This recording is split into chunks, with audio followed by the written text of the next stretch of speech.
Ms. Jenkins from Kansas.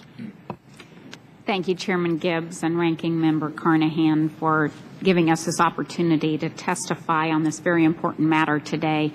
Due to incredibly heavy snow runoff and spring rainfall, the reservoirs on the upper Missouri River Basin were filled beyond specified capacity this spring. As a result, on June 23rd, the United Army Corps of Engineers directed the release of water at a record level of 160,000 cubic feet per second from the Gavins Point Dam on the upper Missouri River. This decision by the Corps more than doubled the previous record release of water from Gavins Point and put communities, homeowners, farmers, and critical road and rail transportation routes in Atchison, Doniphan, and Leavenworth counties in my congressional district in the path of this raging Missouri River. After touring affected communities, I'm convinced that the Corps' management plan can and must be improved to ensure that everything possible is done to prevent flooding from this magnitude in the future.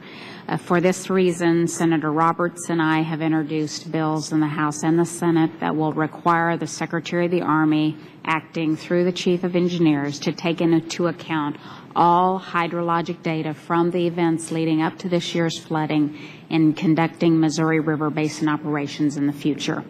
Such data would include rainfall, as well as snowpack from the mountains and the plains, and must be included in all plans involving the management of the Missouri River. This data should help limit the risk of future record flood events and will allow the Corps to ensure flood mitigation on the Missouri River is the top priority without directly jeopardizing the river's other functions, such as navigation, recreation, or water and energy supply.